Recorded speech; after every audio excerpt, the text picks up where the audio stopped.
राम हरे राम राम राम हरे हरे हरे कृष्ण कृष्ण कृष्ण हरे राम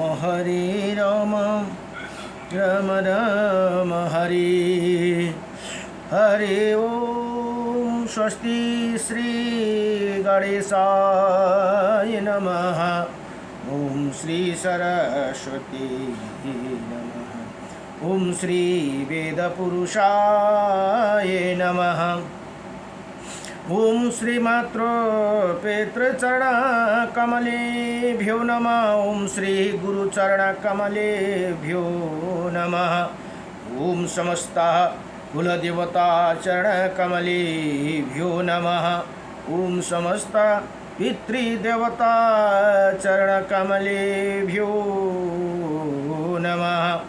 कृष्णं नारायणं वन्दे कृष्णं वन्दे प्रजाप्रियं कृष्णं द्वैपायनं वन्दे कृष्णं वन्दे पृथासुतं वासुदेवं सुता देवकंसचारुणमर्दनं देवकी परमानन्दं कृष्णं वन्दे जगद्गुरुं मुकुं करोति वाचालं पङ्गं लङ्घयते गिरिं यत्कृपातमहं वन्दे परमानन्दमाधवं कस्तूरितिलकं ललाटपटले वक्षौ स्थूले कौस्तुभं नासाग्रिवरमौक्तिकं करतले विडुकरे कञ्चनं सर्वज्ञे हरिचन्दनसुललितं कण्ठे च मुक्तं बलिः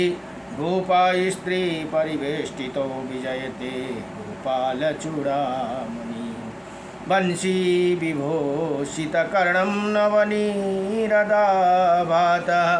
पीताम्बरदारुणविमा फलधरोष्टः पूर्णेन्द्रसुन्दरमुखादरविन्दनेत्रा कृष्णात्परं किमपि ततोऽहं न जाने सच्चिदानन्दरूपायं विश्वोत्पत्यादिहेतवे त्रापत्राय विनाशायं श्रीकृष्णाय वयं नमः।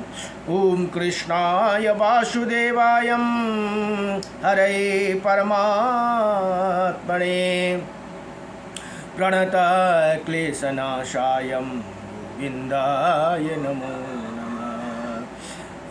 श्री राधा राधा मेरी माता पिता मेरे घनश्याम इन दोनों को चरण में मेरा सदा प्रणाम।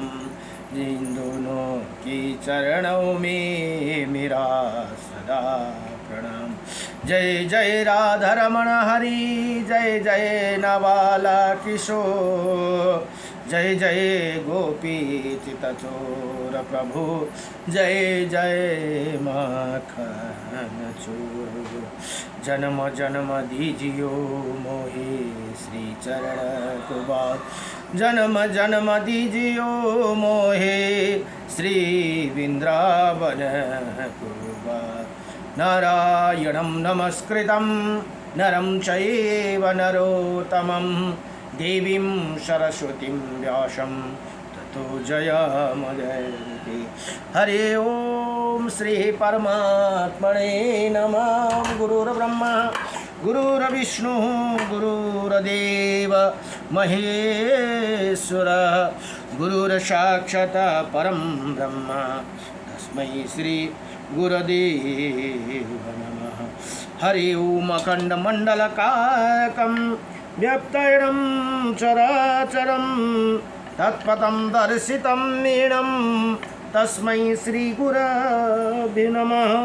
हरि ओम श्री गुरुदेव को चरण कमलले भवसागर अवतरण जब जन्म भयो तब भूल भयो अब जीवन सुधारूं पाऊं परूं गुरुदेव हजूर को चरण कमल ले भवसागर अवतरण सकूं शिष्य भये कति ऊंचा हुँदा हुन् नीच भए मेरो छैन मति सब सामगरी जब ज्ञान दियो अब गुण गाउन सक्छु कति जति बस्दछु मेरो शुद्ध हृदयले अरजी हरदम नित्य गरु श्री गुरुदेव हजुरको चरण कमलले भवसागर तरण सकूं कर्म गरी जब मर्म बुझिन्न धर्म दियो तब करजी भाइ अर्पण रहेछ तडपन बीच मान्दो भई देवा डुब्न गए अब छैन केहीको इच्छा यहाँ हजुरको चरणलाई पूजन सकूं श्री गुरुदेव हजुरको चरण कमलले भवसागर अवतरण सकूं गुरु बिना ज्ञान न उपजे गुरु बिना मिले न मोक्ष गुरु बिना लिखे न सत्य को गुरु बिना मिटे न दोष नमो भगवते वासुदेवाय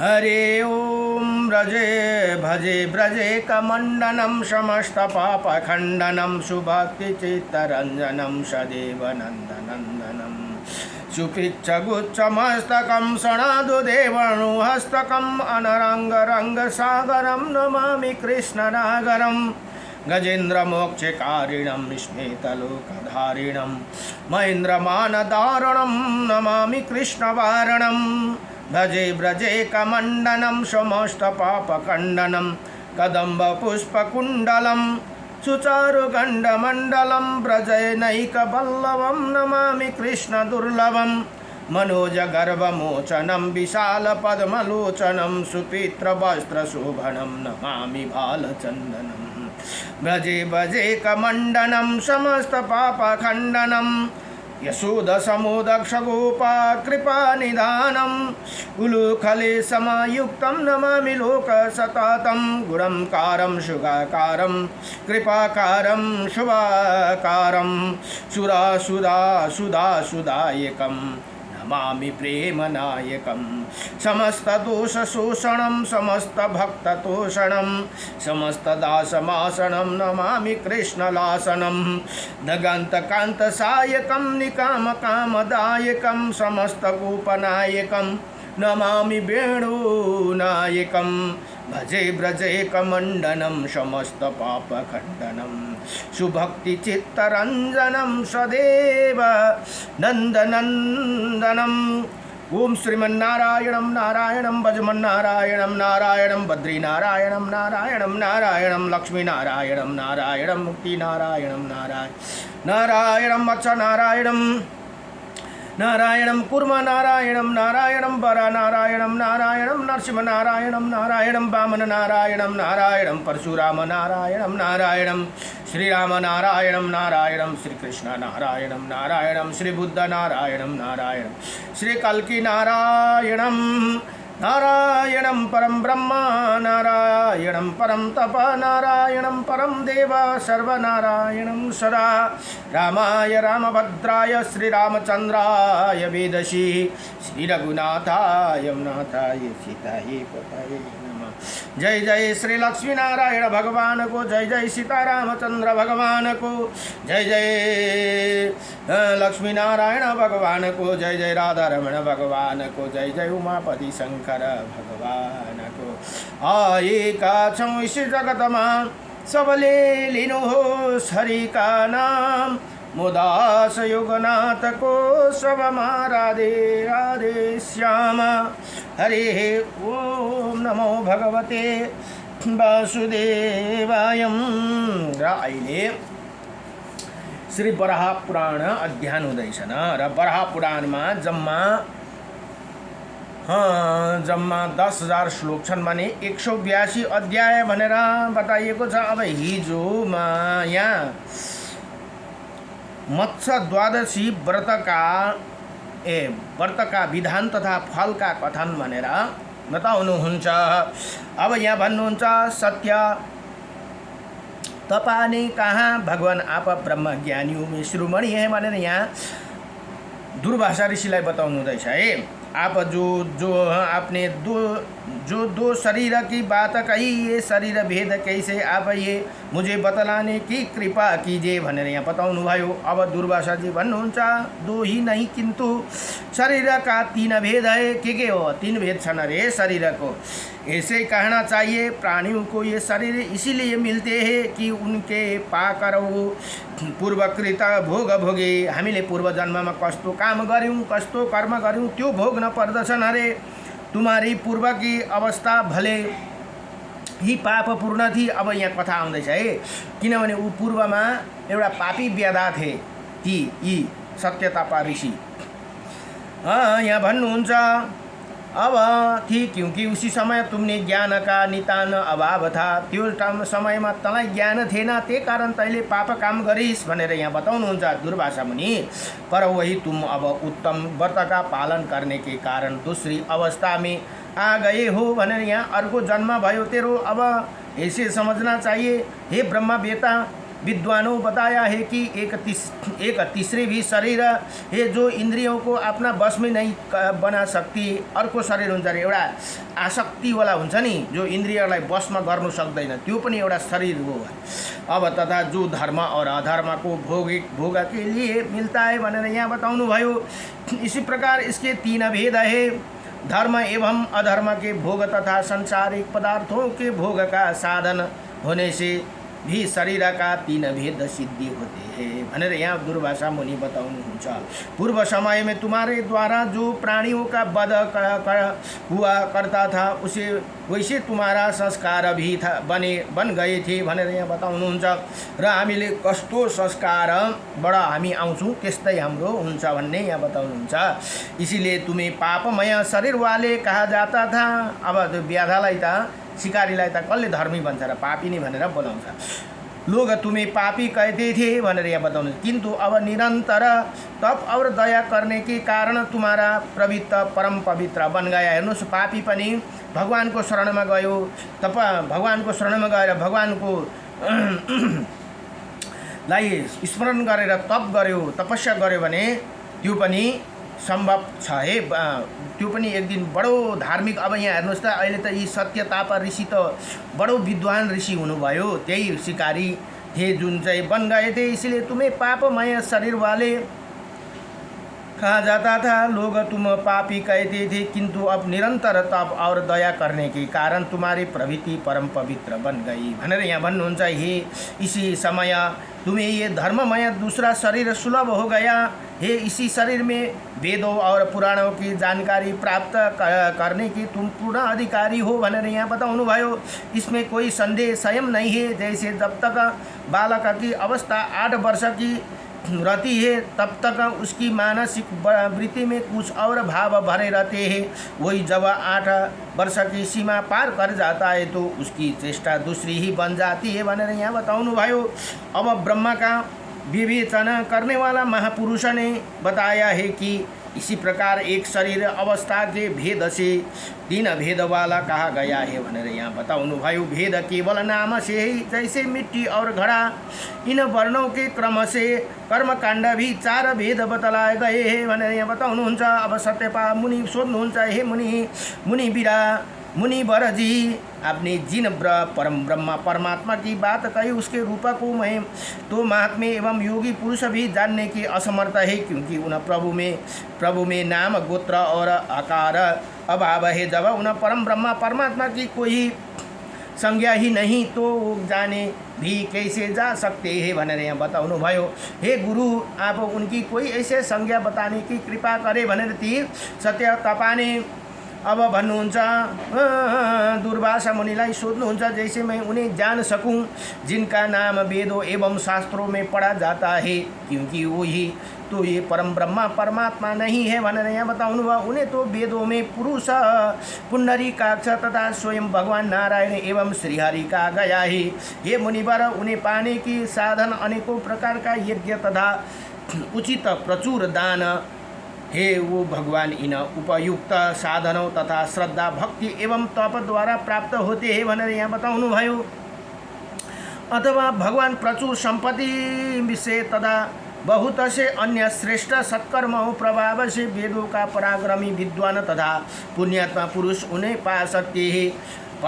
परम एक निर्धन व्यक्ति उन्हें पा सकूं, आप ऐसे उपाय मुझे बताने की कृपा कीजिए भनेर यहाँ अब ती ऋषिले दुर्वासा मुनिसँग प्रार्थना गर्नुभयो। हे विप्रवर, धन के अभाव में दान देना संभव नहीं है। धन रहते हुए भी यदि परिवार में अधिक आसक्ति हो तो उसके मन में दान करने की रुचि नहीं होती भनेर यहाँ बताउनुहुन्छ। मेरे अनुमान है कि उसे तो भगवान नारायण सर्वदा दूर ही रहते हैं, क्योंकि वो सनातन श्रीहरि अत्यंत प्रयास द्वारा ही प्राप्त हो सकते हैं। इसलिए दयापूर्वक आप मुझे कोई ऐसे सुगम साधन बताने की कृपा कीजिए जिससे सर्वसाधारण व्यक्ति भी उन्हें सुगमता से प्राप्त कर सके। हेर्नुहोस् त, हाम्रो लागि सोधिदिनु भएको है।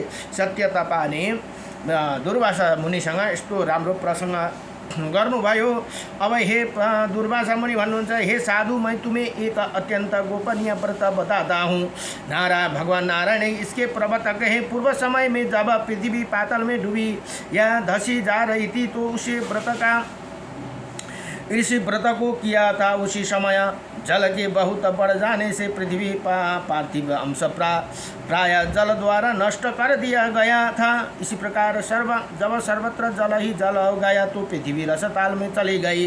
वहाँ जाकर प्राणी वर्ग को धारण करने वाला पृथ्वी देवी ने, जो सर्वव्यापी प्रभु भगवान नारायण है, उनके व्रत एवं उपवास द्वारा आराधना की थी। उसे अनेकों प्रकार का नियम पालन करते हुए ये व्रत किया था। बहुत समय तक व्रत करने पर जिनकी ध्वजा पर गरुड़ का चिन्ह अंकित है, वही भगवान श्रीहरि उन पर प्रसन्न हो गए। तब उन्हें सनातन प्रभु की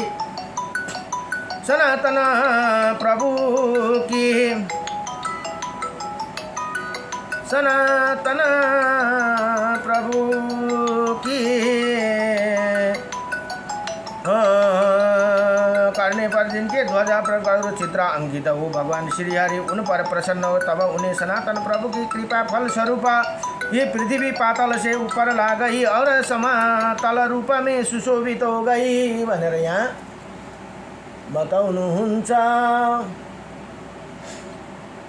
सत्य तपा ने पूछा, हे मुनिवर, पृथ्वी ने जो व्रत उपवास किए थे वो कौन से व्रत था, कितने नियम थे, ये मुझे बताने की कृपा कीजिए।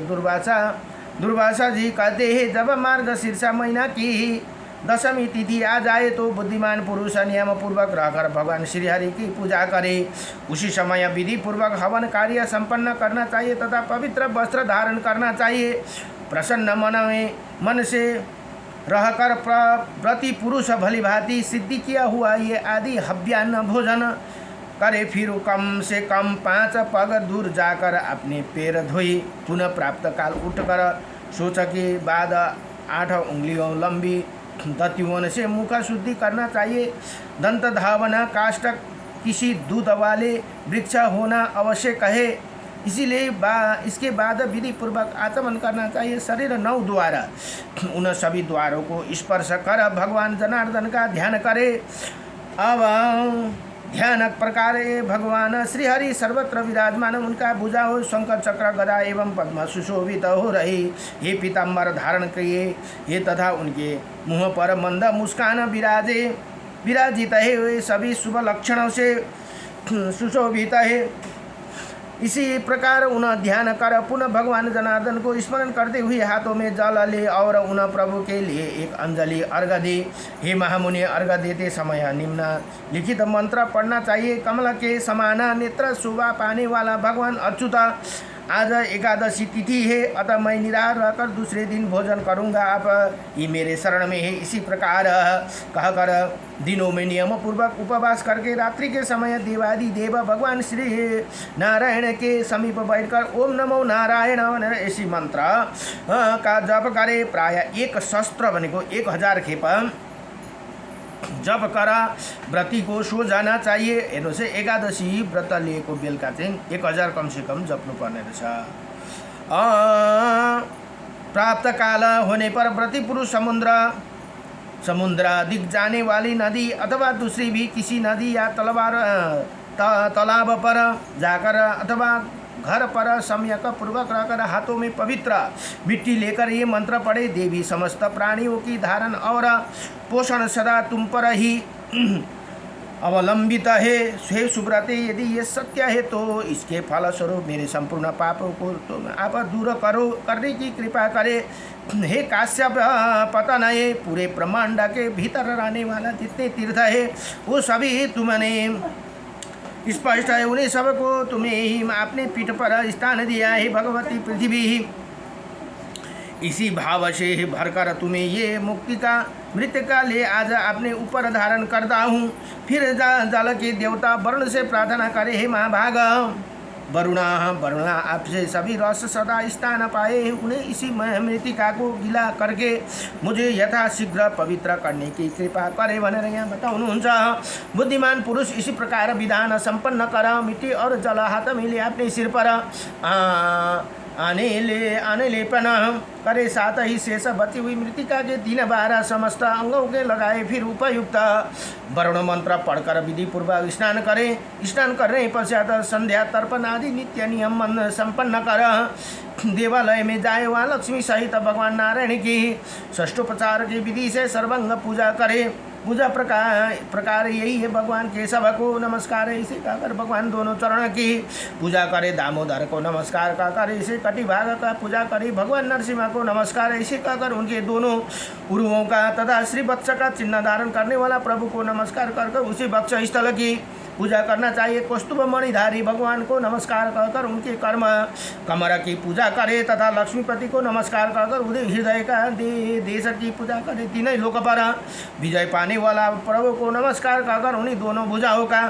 तथा सर्वात्मा हरि को नमस्कार कहकर उनके सिर का पूजन करे। रथ चक्र धारण करने वाला भगवान नमस्कार कहकर चक्र की पूजा करें तथा कल्याणकारी प्रभु प्रणाम कहकर शंखा की पूजा करे। गंभीर स्वरूप श्री हरि को नमस्कार कहकर उनकी गदा का तथा शांति स्वरूप भगवान को प्रणाम ये कहकर पद्म की पूजा करनी चाहिए।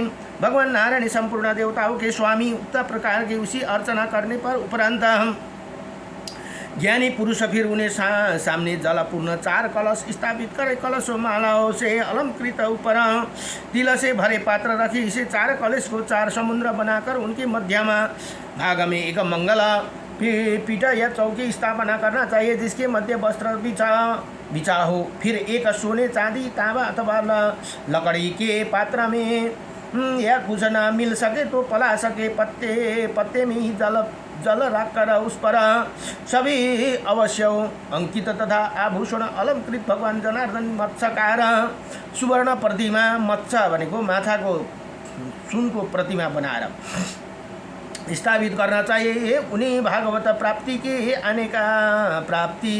भागवत प्रतिमा की अनेकों प्रकार का गंध पुष्प धूप दीप वस्त्र एवं नैवेद्य आदि द्वारा विधि पूर्वक 16 पूजा करनी चाहिए। पूजा के उपरांत प्रार्थना करनी चाहिए। भगवान जिस प्रकार पाताल में प्रविष्ट हुई वेदों का आपने उद्धार किया था, केशव आप वैसे ही मेरा भी उद्धार करने की कृपा कीजिए भनेर यहाँ बडो दिव्यसँगले प्रार्थना यसरी गर्नु भनेर बताउनुहुन्छ। इसी प्रकार पूजा सम्पन्न हो जाने पश्चात प्रार्थना करके रातों में भागवत प्रतिमा में सामने जागरण करना चाहिए।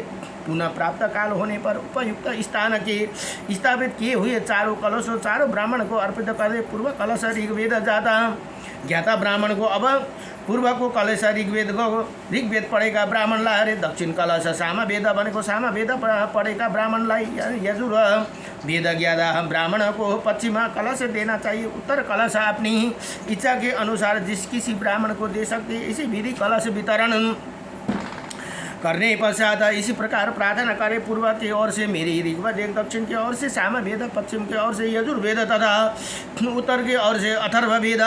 रक्षा करे व्रत की अंतिम में भगवान मत्स्य की ही सुवर्ण निर्मित प्रतिमा को आचार्य को समर्पण करने की विधि है। जो पुरुष इसी विधि के अनुसार वस्त्र, गंध, पुष्प आदि, धूप आदि उपचारों भगवान की भलीभांति पूजा करते, उसके मुख से भगवान नाम रूपी मंत्र उच्चारित होते रहते हैं भनेर यहाँ बताउनु भयो।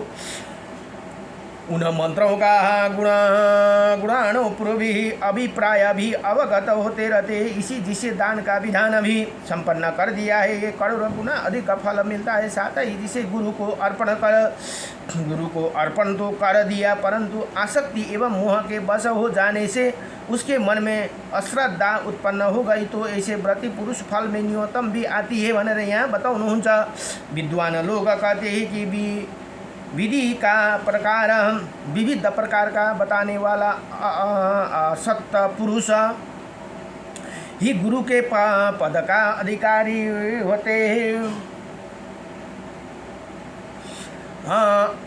इसी प्रकार द्वादशी के दिन विधि सहित दान करके पुनः भगवान विष्णु का पूजन करना चाहिए। अपने शक्ति के अनुसार ब्राह्मणों को भोजन कराए और उन्हें उत्तम दक्षिणा दे। भोजन पदार्थ उत्तम अन्न से निर्मित होना चाहिए। इनके बाद मनुष्य स्वयं भोजन करे, ऐसी विधान है। फिर सत्येंद्रिय एवं मौन हो बच्चों को साथ लेकर भोजन करे। इसी व्रत को सर्वप्रथम पृथ्वी ने किया था। जो मनुष्य इसी विधान से यह व्रत करता है परम बुद्धिमान सत्य तपा उसका पवित्र फल बनता है भनेर यहाँ बताउनु भयो। सुनो बताता हूँ, सुनो उत्तम व्रत का पालन करने वाला महाभाग, यदि मुझे अनेकों हजार मुख मिल जाए तब ब्रह्मा की आयु जैसी लंबी आयु सुलभ हो जाए तो संभव है कि इसी धर्म का फल किसी प्रकार बतला